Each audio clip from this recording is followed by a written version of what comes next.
Dr. James Rodriguez never thought his peaceful research mission would end like this. One moment he was studying ancient language patterns in the ship's quiet library. In the next moment, alarms were screaming throughout the research vessel Nova. Discovery, all hands to emergency stations?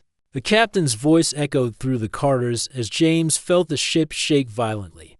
Through the small window, he could see massive alien ships surrounding them like wolves circling their prey. These weren't the friendly traders they'd met before. These ships were built for war, with dark metal hulls covered in strange symbols that seemed to glow with their own light. James had spent 15 years learning dead languages from ancient Earth civilizations. He'd also served in the military for 8 years before becoming a scientist, which taught him to stay calm when things went wrong. That training kicked in now as he heard the sound of cutting tools burning through the ship's hull. The Zephyrians came through the walls like liquid shadow. They moved with perfect coordination, their reptilian bodies covered in scales that shifted color from deep purple to silver. Depending on the light, each one stood about 7 feet tall, with long necks and eyes that seemed to see everything at once. Their technology was so advanced that human weapons barely slowed them down. James watched from his hiding spot as they sorted through the crew members. Some humans were pushed into one group, others into another. He couldn't understand their hissing language, but their body movements told him everything he needed to know. This wasn't random. They were choosing people for specific reasons. When they found James, something interesting happened. Instead of roughly grabbing him like they did with others, the lead Zephyrian tilted her head and studied him carefully. She wore more elaborate armor than the others, with golden markings that seemed to indicate high rank. Her scales were a deeper purple, almost black, and when she looked at James, he felt like she was reading his soul. She spoke to her soldiers in their strange language, pointing at James several times. The other Zephyrians seemed surprised by whatever she was saying, but they didn't argue. Instead of being pushed toward the group of prisoners, James found himself being escorted separately, treated with something that almost resembled respect. The journey to their ship felt like walking through a dream. The Zephyrian vessel was enormous, with corridors that curved in ways that made no sense to human eyes. Everything was built on a larger scale, reminding James constantly that he was now in a world not made for his species.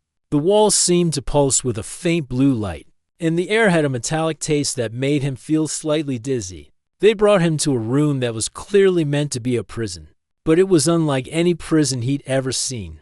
The walls were smooth and warm to the touch, changing color from soft blue to gentle green. There was a bed that adjusted to his body weight, fresh water that flowed from what looked like empty air, and food that appeared whenever he felt hungry. It was comfortable, even luxurious, but the door had no handle on the inside. The first time Empress Vexhara visited him, James knew immediately that she was someone important. She moved with the confidence of someone who had never needed to ask permission for anything. Her scales were the darkest he'd seen, almost black with hints of deep red that caught the light when she moved. She wore simple clothing, but it was made from materials that seemed to shift and flow like liquid.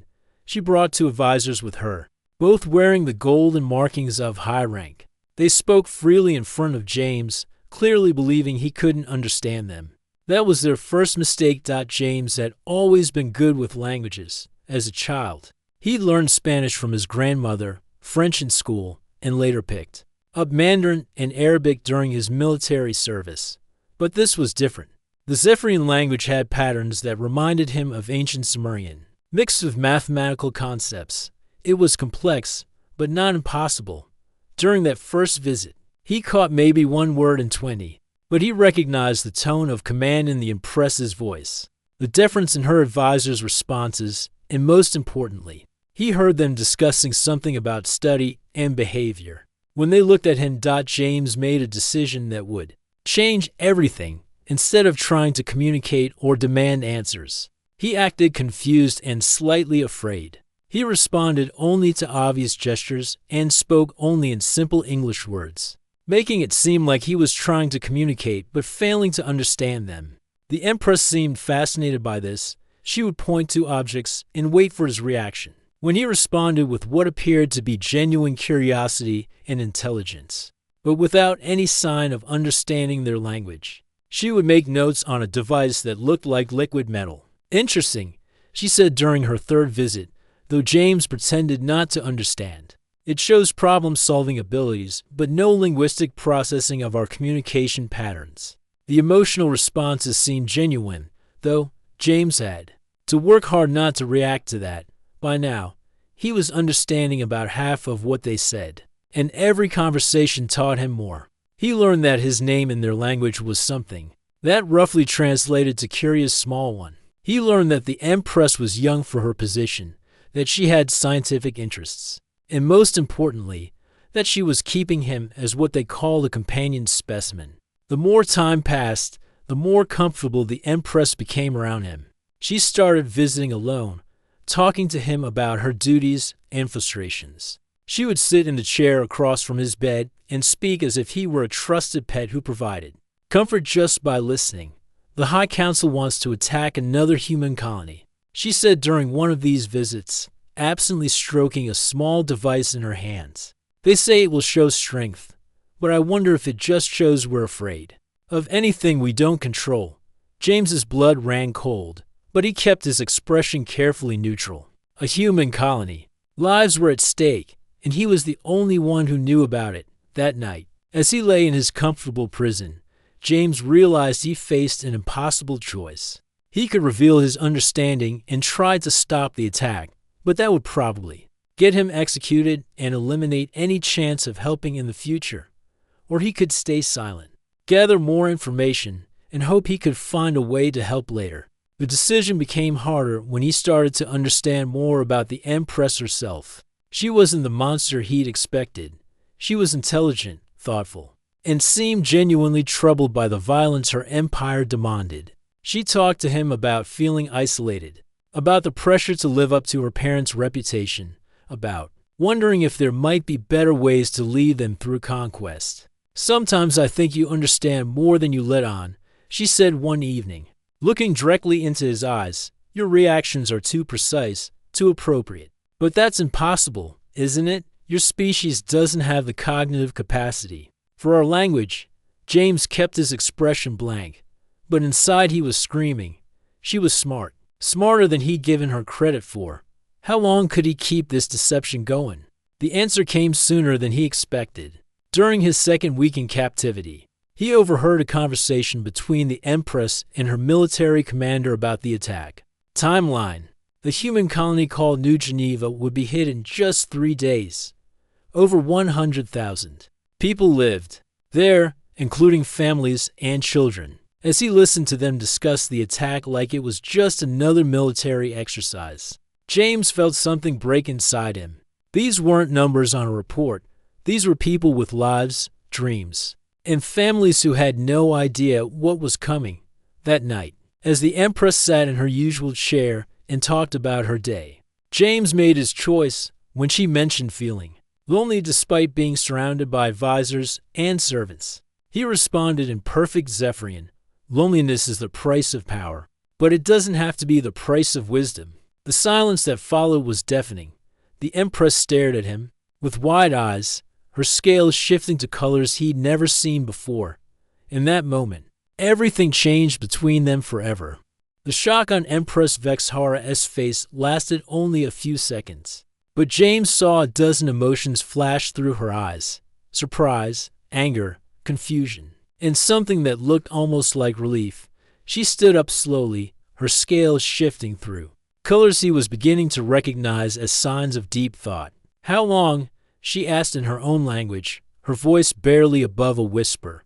2 weeks. James replied, deciding that honesty was his only option now. "I understood almost nothing at first, but your language has patterns, beautiful patterns. Actually, it reminds me of music and mathematics having a conversation. Instead of calling for guards or demanding his immediate punishment, the Empress did something unexpected. She laughed, not a cruel laugh, but one filled with genuine amusement and perhaps a touch of admiration. You've been sitting there, listening to me complain about my advisors, my duties, my personal problems, and saying nothing." She shook her head. Either you're the most patient being in the galaxy, or you're much smarter than we gave your species credit for. Maybe both. James said with a small smile. Your people assume humans are simple because we don't have your technology. But we've survived ice ages, plagues, wars, and countless disasters by being adaptable. Learning languages quickly is just another survival skill. From that moment, everything changed between them. What had been one-sided conversations became real discussions. The Empress would still visit his quarters every day, but now she asked for his opinions, debated ideas with him, and seemed genuinely interested in human perspectives on leadership and society. "Tell me about human governments," she said during one of their longer conversations. "How do your leaders make decisions without a hereditary council to guide them?" James found himself explaining democracy, elections, and the concept of public accountability. The idea is that leaders serve the people, not the other way around. If they make bad decisions, the people can choose new leaders. Fascinating and terrifying. Vexhara replied, "What if the people choose poorly? Then they learn from their mistakes and choose better next time. It's not perfect, but it means everyone has a voice in their future." Through these conversations, James learned more about Zephyrian society than any human before him. Their empire was built on the idea that stronger species should guide weaker ones. But the definition of strength had become corrupted over generations. What once meant wisdom and protection had become conquest and domination. "My parents believed in the old ways," Vexhara told him one evening.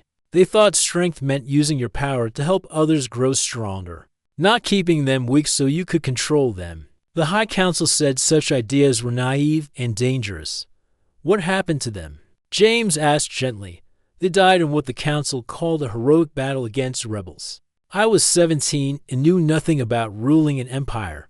The Council stepped in to guide me until I was ready." Her scales darkened with what James was learning to recognize as sadness. "Sometimes I wonder if I'll ever be ready in their eyes." James began to understand that the young Empress was as much a prisoner as he was, trapped by expectations and traditions she never chose. She ruled an empire, but couldn't make the decisions she believed were right. She was surrounded by advisors, but had no one she could truly trust with her doubts and fears. James said carefully, "On Earth, we have a saying, 'Heavy is the head that wears the crown.' It means leadership is a burden, not a privilege. Your species understands much about leadership for beings who've never ruled an interstellar empire." She replied with what he was learning to recognize as her version of humor. "We've had plenty of practice with smaller kingdoms, nations, and governments. The principles don't change much when you scale up." During their talks, James also learned disturbing information about the Empire's military operations. The attack on New Geneva was just one of dozens planned across human space. The High Council saw humanity's rapid expansion and technological development as a threat that needed to be stopped before humans became too strong to control. "They fear you," Vexhara admitted. "Your species learns too quickly, adapts too easily. In just a few centuries, you've gone from using simple tools to exploring the stars. That kind of rapid development makes the Council nervous, so they want to stop us before we become competition." Something like that. They prefer species that stay predictable, that accept their place in the natural order. James felt a chill at those words. This wasn't just about one colony. The Zephyrian Empire wanted to crush human civilization before it could truly flourish among the stars. But as the days passed, he noticed changes in the Empress. She questioned orders more, asked for detailed explanations of military strategies, and seemed increasingly uncomfortable with the Council's aggressive policies. Their conversations were changing her perspective, just as her insights were changing his understanding of galactic politics. "I've been thinking about what you said regarding democracy," she mentioned during one visit, "about leaders serving their people instead of the other way around. What would that look like in an empire like ours?" "It would mean asking what's best for all the species in your empire, not just the Zephyrians," James replied. "It would mean seeing diversity as strength rather than threat. The Council would call such thinking weak and dangerous. The Council benefits from the current system. People in power rarely want to give it up, even when change would help everyone else. Their growing friendship created an unexpected problem for James. He genuinely liked Vexhara. She was intelligent, curious, and seemed to have a good heart, despite being raised in a system that demanded ruthlessness. She trusted him with her deepest concerns and treated him as an equal despite their circumstances. But he also knew he was still a prisoner, that his people were still in danger, and that every day brought the attack on New Geneva closer. The moral weight of his situation grew heavier with each conversation. "You look troubled," the Empress observed during one of their evening talks.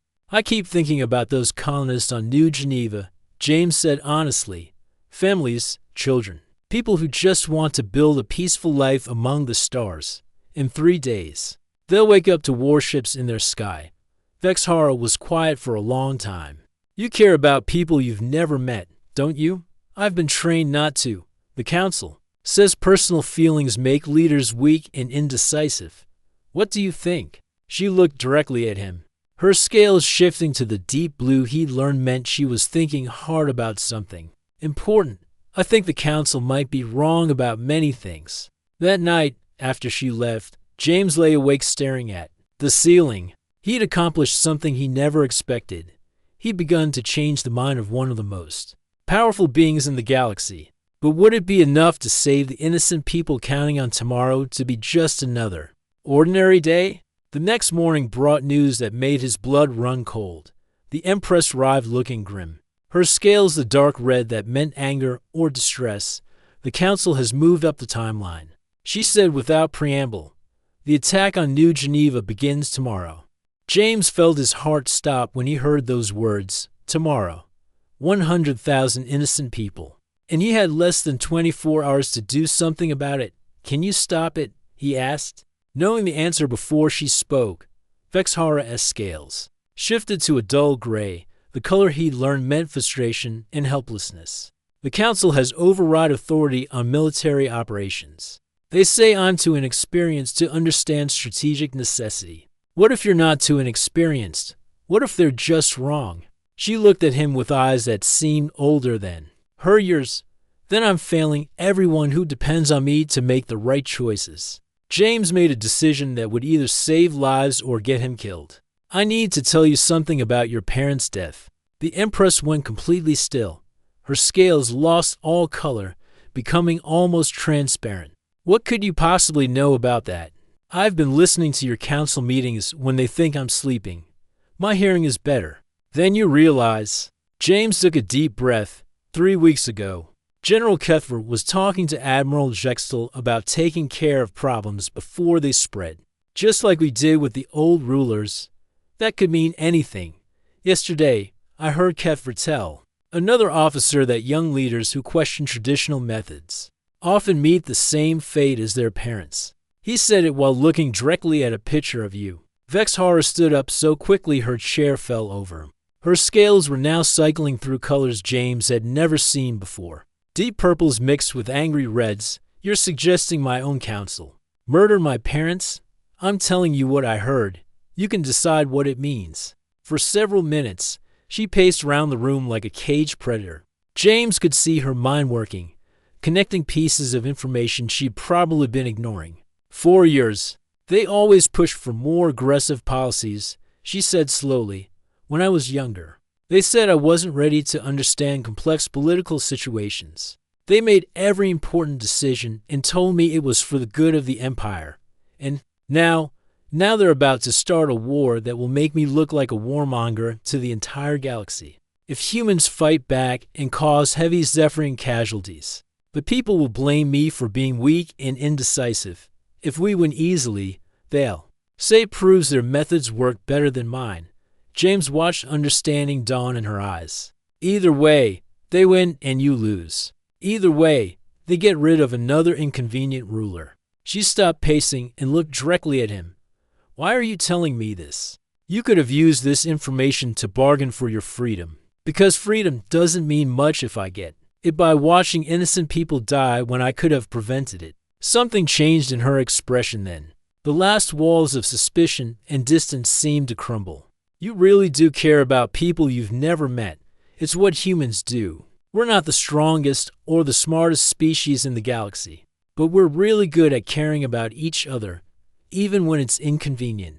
Vexhara sat back down, her scales slowly settling into the deep blue of serious thinking. If what you're suggesting is true, then I've been living a lie my entire adult life. Everything I believed about my parents, about my duty, about the Empire itself. I'm sorry, James said quietly. I know how it feels to have your world turned upside down. Do you have any ideas about what we should do? The word we sent a shock through James. She wasn't just asking for advice anymore. She was asking him to be her partner in whatever came next. The attack launches in 18 hours. He said, "Can you delay it? Not without giving the council grounds to remove me immediately. They're watching for any sign of weakness or hesitation. Then, we need to make it look like you're fully supporting the attack while actually working against it. That's treason only if you get caught, and only if you still believe the current system is worth preserving." She was quiet for so long that James began to worry he'd pushed too hard. Finally, she spoke. "What did you have in mind? First, we need allies. Are there any officers in your fleet who might question orders if they knew the truth, Captain?" "Valandra has served my family for 20 years. She knew my parents well and never seemed comfortable with the Council's influence over me. Anyone else? Commander Thexik leads the engineering corps. He's mentioned concerns about targeting civilian populations, but I never followed up on those conversations. We need to reach them without the Council knowing. Can you arrange private meetings? I could order them to inspect your quarters for security purposes. That would give us privacy without rousing suspicion." Over the next 6 hours, James found himself at the center of the most dangerous conspiracy in Zephyrian history. Captain Valandra arrived first, a tall, elegant Zephyrian with silver scales and intelligent eyes that missed nothing. "Your Majesty," she said formally, then stopped in surprise when she saw James sitting freely in the room instead of restrained. "Captain, I need you to hear something important." Vexhara explained everything, James's hidden understanding, the overheard conversations about her parents, and the growing evidence of the Council's manipulation. Valandra listened without interruption, her scales shifting through subtle color changes that James was learning to read like facial expressions. When the Empress finished, the captain was quiet for a long moment. "I wondered why your parents would have taken such a dangerous mission," she said finally. "They were always careful planners, not reckless heroes, and the tactical reports never made sense to me. Will you help us? I've served the true Imperial line for 2 decades. If the Council killed your parents, then they're the traitors, not us." Commander Thexik was easier to convince. The moment he heard about targeting civilian populations, his scales turned the angry red that James now recognized as moral outrage. "I joined the military to protect the Empire and its people," he said, "not to massacre families in their homes. Can you sabotage the weapons systems without it being traced back to you?" James asked. "I can create malfunctions that look like equipment failures. The weapons will fire, but they'll miss their primary targets. That won't save everyone," Vexhara pointed out. "No, but it'll save most of them, and it'll buy us time to warn the colony." "How do we warn them without revealing our involvement?" James smiled for the first time in days. "Leave that to me. Humans are very good at making things look like accidents. Their plan was risky and complex, requiring perfect timing and a lot of luck." But as James looked around the room at his unlikely allies, he felt something he hadn't experienced since his capture. "Hope, there's one more thing," he said. "If we do this, there's no going back. The Council will eventually figure out what happened. Are you all prepared for the consequences?" Vexhara's scales shifted to the golden color he'd learned meant absolute determination. "I'd rather die fighting for what's right than live as a puppet for what's wrong." Captain Valandra and Commander Thexik both voiced their agreement as they began finalizing the details of their plan. None of them noticed the small listening device hidden in the wall panel, or realized that General Kethver had been monitoring the Empress's quarters for weeks. The trap was about to close around them all. The emergency alarm that shattered the morning quiet wasn't like anything James had heard before. This sound meant real danger, the kind that made experienced soldiers check their weapons, and civilians run for shelter. He was already sitting up when Empress Vexhara rushed into his quarters, her scales flashing colors he'd never seen her display. "We're in serious trouble," she said without any greeting. "General Kethver knows everything. He had listening devices planted in here weeks ago." James felt his blood turn cold. How much did he hear? All of it. Our conversations about my parents, the plan to warn New Geneva, everything we discussed with Velandra and Nexik. She moved to the small porthole and carefully looked out. His security forces arrested both of them an hour ago. What about the attack? Still happening. But he moved it up again. The first ships launch in 2 hours instead of 6. Her scales shifted to the dark red that meant barely controlled anger. He's also called an emergency council session to have me declared unfit to rule. James stood up, his mind immediately shifting into the tactical thinking that had kept him alive during 8 years of military service, when everything looked hopeless. That was usually when the best opportunities appeared. You just had to be smart enough to see them.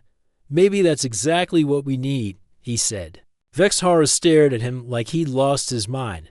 "How's losing all my authority helpful right now? You're trapped by protocols and traditions. You can't act against the council without looking like a tyrant who ignores the law.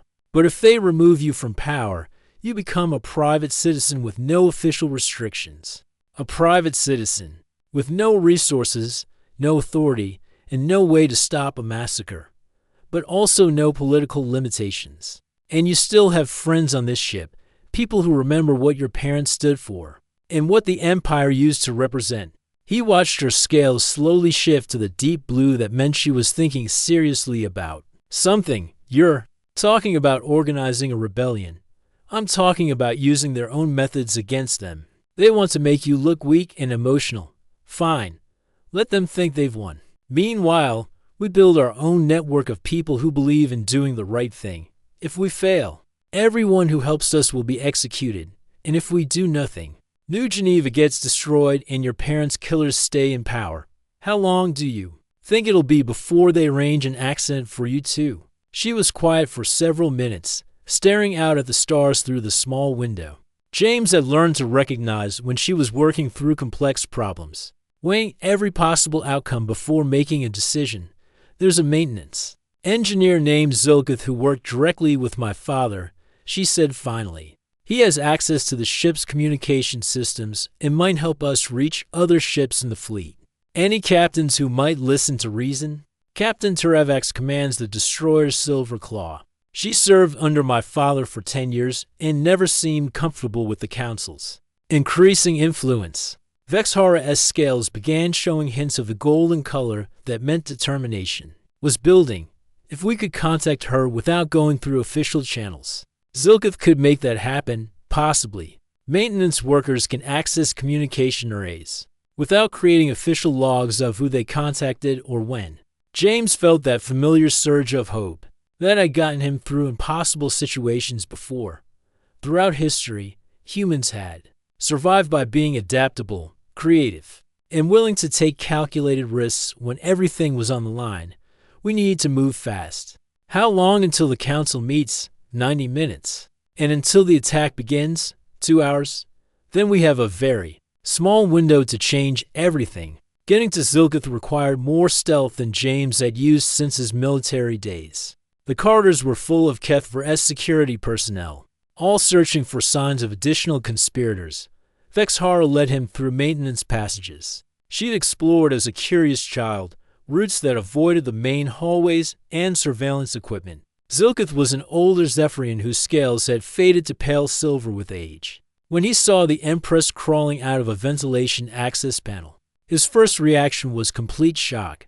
"Your Majesty, what are you doing in the maintenance areas?" "Fighting for everything my parents believed in," she replied without hesitation. "Will you help me save the Empire from the people who murdered them?" When they explained what they'd discovered about her parents' death and the planned attack on innocent civilians, Zilkith's reaction was immediate and fierce. His scales turned the angry red that James now recognized as moral outrage mixed with personal loyalty. They killed the Emperor and Empress? The rulers who lifted my family out of poverty and gave me the chance to serve with honor. We have evidence, but we need your help to stop them from destroying a human colony and consolidating their power. Permanently, tell me what you need. Within minutes. Zilkith had established a secure communication link to Captain Terevax. The conversation that followed would have been impossible through official military channels, where every word would be monitored and recorded. Captain Vexhara said, I need you to listen to something that will sound impossible, but I have proof of every word. She explained everything, the conspiracy against her parents, the planned massacre at New Geneva, the council's corruption and manipulation. Captain Terevax listened without interruption, occasionally asking sharp questions that showed she was analyzing every detail with military precision. I always had doubts about that battle report, she said when Vexhara finished. Your father was the most careful tactical planner I ever served under. The idea that he would take unnecessary risks in a dangerous situation never made sense to me. Will you help us stop this? Your father saved my career when other officers said females couldn't command destroyer class vessels. I owe him and your family everything. Her voice hardened with resolve. What do you need me to do? Can you delay your ship's participation in the attack without making it obvious that you're doing it deliberately? I can create engine problems that will take several hours to diagnose and repair. My engineering crew is completely loyal. They'll support whatever explanation I give them. That's one ship out of 12 in the attack force. We need more delays. Leave that to me. Your father had many friends throughout the fleet. Not everyone agrees with the Council's increasingly aggressive methods. James watched this conversation with growing amazement. These weren't just military officers blindly following orders. They were people with personal relationships, moral principles, and the courage to act on their beliefs when the situation demanded it. There's something else you should know, Captain. Terevax continued. The Council has been spreading rumors about your mental stability for several weeks now. They're telling people that your association with a human prisoner has corrupted your judgment and made you unfit to rule. Let them spread those rumors, Vexhara replied. Looking directly at James, my judgment has never been clearer than it is right now. Over the next hour, their small rebellion grew into something larger. Captain Terevax contacted other ship commanders who had served under the previous Emperor and Empress. Zilkith reached out to maintenance workers and technical specialists who remembered when the Empire stood for protection rather than conquest. Even some of Kethra's own security forces began expressing private doubts about the rapid changes in Imperial policy. We now have 7 ships that will either significantly delay the attack or refuse to participate entirely, Vexhara reported as their network of allies expanded. That leaves only 5 ships still under complete Council control. 5 ships can still destroy New Geneva, James pointed out. Those colonists have no idea what's coming. Not if we warn them in advance, and not if we can create enough confusion and delay to give the civilian population time to evacuate to safety. How do we warn a human colony that an alien empire exists and is about to attack them? They'll think it's some kind of joke or hoax. James smiled, feeling that familiar surge of strategic thinking that had made him valuable during his military career. We don't tell them directly. We let them figure it out for themselves using their own natural instincts. What do you mean? Humans, especially colonists living on the edge of explored space, are naturally suspicious and paranoid about potential threats. If they detect unusual energy readings, unexplained sensor contacts, or mysterious communication signals, they'll automatically assume the worst and start preparing for trouble. You want to make them think they're accidentally detecting our approach. Exactly right, Zilkith. Can you create intermittent energy emissions that would register as engine signatures on human detection equipment? Easily done. Perfect. Make it look like a large military force is approaching their system, but trying to stay hidden. Humans will spot those concealed signatures within hours and immediately begin emergency evacuation procedures as they finalize the details of their desperate plan. James felt something he hadn't experienced since his capture began. He felt like He was actively making a difference in the outcome of events, not just surviving or adapting to circumstances, but actually working to save lives and change the course of history. The council chamber felt like a courtroom designed to intimidate. Massive walls curved upward into shadows, and the 12 members of the High Council sat on elevated platforms that forced anyone standing before them to look up. James had never been allowed in this room before, but today he stood beside Empress Vexhara as both prisoner and witness. General Keffer paced in front of them like a predator circling wounded prey. His scales were the deep red of barely controlled anger, and his voice carried the authority of someone who believed victory was already assured. Members of the High Council, he began. Today we address the most serious threat to imperial stability. In generations, our young Empress has been corrupted by alien influence, compromised by emotional attachment to a prisoner, and has actively conspired against the Empire's military operations. Those are serious accusations, said Councillor Velthane, an ancient Zephyrian whose pale scales marked her as one of the oldest living members of their species. What evidence do you present? Keffer activated a device that projected audio recordings into the chamber. James heard his own voice discussing the attack on New Geneva, Vexhara's voice questioning the Council's authority, and Captain Valandra agreeing to help sabotage Imperial military operations. As you can hear, Keffer continued, the Empress has forgotten her duty to the Empire and chosen instead to protect our enemies. She has been manipulated by this human prisoner into betraying her own species. Is this true? Councillor Velthane asked, looking directly at Vexhara. James watched the young Empress stand straighter, her scales shifting to the golden color of absolute determination. Every word of it is true.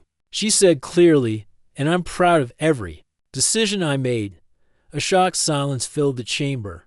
This wasn't the defense they'd expected. You admit to treason? Another counselor asked. I admit to placing moral principles above blind obedience. I admit to caring more about innocent lives than imperial reputation. And I admit to learning that true strength comes from protecting others, not conquering them. General Keffer smiled coldly. The corruption is even deeper than we feared. The human has completely poisoned her mind against her own people. Actually, James said, speaking for the first time, she taught me more than I taught her. Silence. Keffer snapped. You have no voice in this chamber. Maybe not, James replied calmly. But I have something you might find interesting. Zilkith, are you ready? Throughout the ship, screens activated simultaneously. In the council chamber, on the bridge, in crew quarters, and in engineering sections. The same image appeared. Official Imperial records showing financial transactions between High Council members and weapons manufacturers, evidence of deliberate conflict escalation for profit, and most damning of all, the real tactical reports from the battle where Vexhara's parents died. These records show that the previous Emperor and Empress were assassinated because they opposed the Council's war profiteering. James announced as the Council members stared at the screens in shock. They wanted peace with developing species. The Council wanted endless conflict to maintain power and wealth. This is fabricated evidence. Keffer roared, but his scales were shifting to the pale colors of fear and panic. The financial records are from your own secure databases, Vexhara said. Zilkith has been copying them for months, waiting for the right moment to reveal the truth. Impossible. Those systems require the highest security clearance. Maintenance workers have access to everything, James said with a smile. We humans have a saying, never underestimate the people who keep the lights on. Throughout the chamber, younger council members were studying the evidence with growing alarm. The older members, clearly involved in the conspiracy, tried to dismiss the records as fake. But their defensive reactions only made them look more guilty, even if these accusations were true. Councillor Velthane said carefully, it doesn't change the fact that the Empress has committed acts of treason against imperial law. What's more treasonous, Vexhara asked, trying to save innocent lives, or murdering your own rulers for profit? Before anyone could answer, alarms began sounding throughout the ship. Captain Terevak's voice came over the communication system. All ships, We have a problem with the New Geneva operation. Long-range sensors show the colony is evacuating. They know we're coming. How's that possible? Keffer demanded. Someone's been broadcasting false sensor signatures that made it look like we were trying to sneak up on them, Trevax reported. The humans detected what they thought were hidden fleet movements and started emergency evacuation procedures 6 hours ago. James felt a surge of pride. Humanity's paranoid nature and quick reflexes had worked exactly as he hoped. The colonists were already saving themselves. Additionally, Trevax continued. 7 ships in our fleet are reporting critical system failures that prevent them from participating in the attack. It appears to be coordinated sabotage. This is a mutiny, Keffer screamed. No, said a new voice as Captain Valandra entered the chamber, followed by Commander Thexik and dozens of ship personnel. This is justice. How did you escape custody? Turns out that guards who remember serving under honorable leaders don't like arresting people for doing the right thing, Valandra replied. Have your security forces with us now. The chamber erupted in chaos as council members shouted accusations and demands. But through it all, James noticed something important: the younger Zephyrians, both council members and ship personnel, were looking at Vexhara with something that looked like hope. Enough. Vexhara's voice cut through the noise with imperial authority. This empire was founded on principles of strength through wisdom, protection of the worthy, and honor in all actions.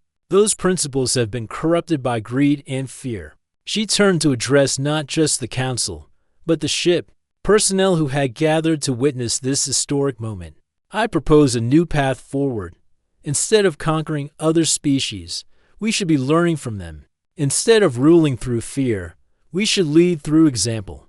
And instead of seeing diversity as a threat, we should embrace it as strength. What about humans? Someone called out. They're expanding rapidly, developing new technologies. What if they become a threat? James stepped forward. We will become exactly what you make us. Treat us as enemies, and we'll fight back with everything we have. And humans are very, very good at fighting when we have to be. But treat us as partners, and we'll share everything we've learned about survival, adaptation, and building societies that actually work. You would trust a species that's conquered their own homeworld through warfare? We've also learned from our mistakes, James replied. Every human colony out here represents people who chose to leave conflict behind and build something better. We're not perfect, but we're trying to be better than we were. The vote, when it finally came, wasn't even close. The evidence of corruption was overwhelming, and the moral case for change was undeniable. General Keffer and 6 other council members were arrested for treason and murder. The remaining council voted unanimously to support Empress Vexhara's new policies. What happens now? Vexhara asked James as they watched New Geneva's evacuation ships reach safety. Now we prove that cooperation works better than conquest, he replied. We start small. Trade agreements, cultural exchanges, shared research projects.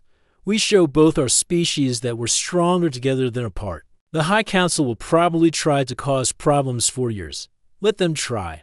You've got something they never had, people who actually believe in what you're doing. 6 months later, James stood in the Imperial Palace as the first human ambassador to the Zephyrian Empire.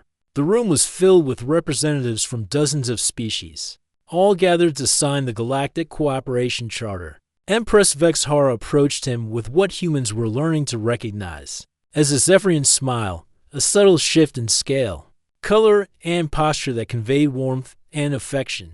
Any regrets about becoming my pet? She asked in perfect English, a language she'd been learning with typical Zephyrian efficiency. None at all, James replied in equally fluent Zephyrian, though I prefer the title ambassador. It looks better on business cards. As he watched humans and Zephyrians working together to plan joint exploration missions, research projects, and cultural programs, James realized something important. Sometimes the best way to save your people isn't through weapons or warfare, but through the simple act of helping others become the best version of themselves, and sometimes being someone's pet is just the first step toward becoming their most trusted friend.